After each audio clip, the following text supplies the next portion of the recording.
हम लोगों ने जन सेवा दल पार्टी का गठन किया है और जन सेवा दल पार्टी जो है पूरे प्रदेश में हम संगठन विस्तार के लिए निकले हैं। और आज गोरखपुर की धरती पर मेरा पहला आगमन है और मैं इसका राष्ट्रीय अध्यक्ष हूँ। राष्ट्रीय अध्यक्ष और आप मेरे पड़ोस में मेरे साथ में बैठे हैं डॉक्टर सी के वर्मा जी हैं, जो हमारी पार्टी के राष्ट्रीय उपाध्यक्ष हैं। और हम लोगों ने जो पार्टी बनाई है, इस पार्टी का अलग मैनिफेस्टो, अलग सिस्टम है।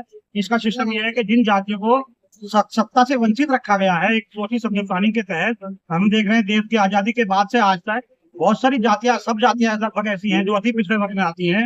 उनको जातिगत आधार पर प्रतिनिधित्व नहीं मिलता है और उनका उनका जो है हिस्सा काट दिया जाता है। जैसे ओबीसी समाज का है, ओबीसी समाज की 27% हिस्सेदारी है और 27% में भी जो अति पिछड़ी जातियां हैं, इनको पर्याप्त हिस्सेदारी नहीं मिल पाती है।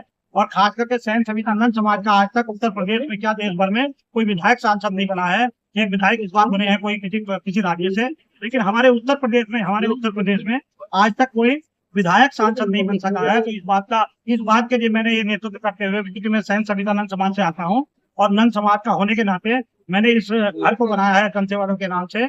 और जन सेवा दल के नाम से घर को बना करके इसमें जो वंचित जातियां हैं, जो भी वंचित जातियां सत्ता से हिस्सेदारी में वंचित रखी गई हैं, क्योंकि सीधा सीधा मकसद मेरा है कि जाके पैर में टूटी बीमारी हो गया जाने पीठ पर आई।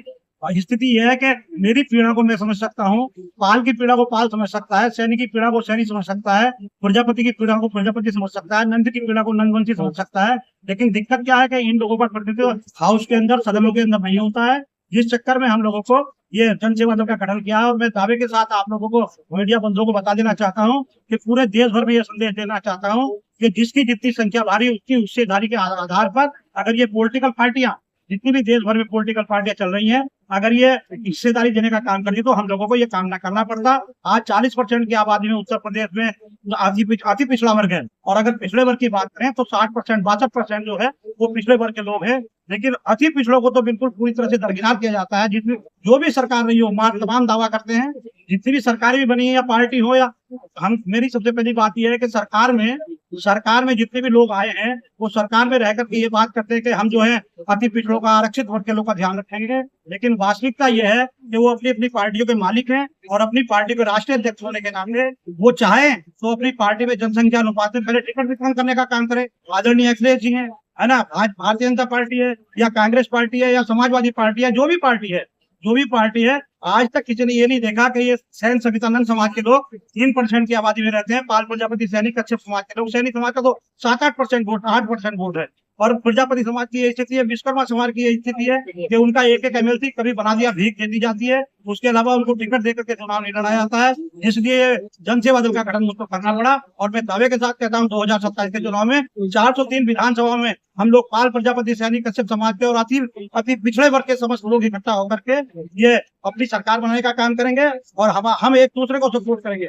हमारा फंडा है कि हम प्रजापति को सपोर्ट करेंगे, प्रजापति हमको सपोर्ट करेंगे। जो भी वंचित जातियां हैं, चाहे उसमें कोई भी जाति हो देश में रहने वाली, वो जो भी जाति होगी उस जाति के लिए हम जनसंख्या अनुपात में हिस्सेदारी देने का काम करेंगे।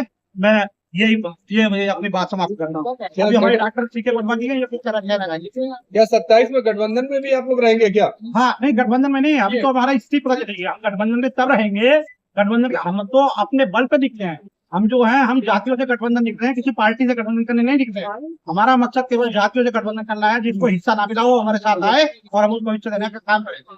अगर कोई पार्टी जो आप बोल रहे हैं, जो कैंपेन आपने किया है, अगर उनको टिकट देती है तो क्या वहाँ पे आपके कैंडिडेट खड़े होंगे? क्या अगर ओबीसी या जो पिछड़े समाज के लोग के कोई पार्टी अगर टिकट देती है तो उस सीट पर आप अपना पार्टी के कैंडिडेट को खड़ा करेंगे? कैंडिडेट उतारेंगे। हम जो है जन सेवा दल अलग पार्टी है। हमारा मकसद ये है कि हम अब किसी पार्टी से भीख नहीं मांगेंगे। हम भिखारी नहीं है, अब हम टिकट देने वाले बनेंगे। हमने टिकट देने वाला बनने का निर्णय लिया है और हम टिकट बांटने का काम करेंगे। अब हम ज्ञापन खेलने का काम नहीं करेंगे। अब हम किसी पार्टी को ज्ञापन नहीं सौंपेंगे, किसी सरकार को ज्ञापन नहीं देंगे। हम ज्ञापन लेने वाले बनने का काम करते हैं और ज्ञापन लेने वाले बन करके रहेंगे। ये हमने शपथ ली है। अभी आपने कहा कि अगर कोई इस तरह से हो गया तो एक समाज के दूसरे समाज को हम लोग सपोर्ट करेंगे। हम लोग जाति से गठबंधन करेंगे, हम लोग पार्टी से गठबंधन नहीं करेंगे। हम एक दूसरे को सपोर्ट कर करके अपने विधायक सांसद बनाने करेंगे। इसलिए जन सेवा दल का गठन किया। मतलब सत्ता में आना ही आपका मूल उद्देश्य है? 100% हमारा मकसद यह है कि हम अपने बल पे सत्ता में आएंगे और उन जातियों के बल पे आएंगे जिन जातियों को वंचित रखा गया, उनके बल पे आएंगे।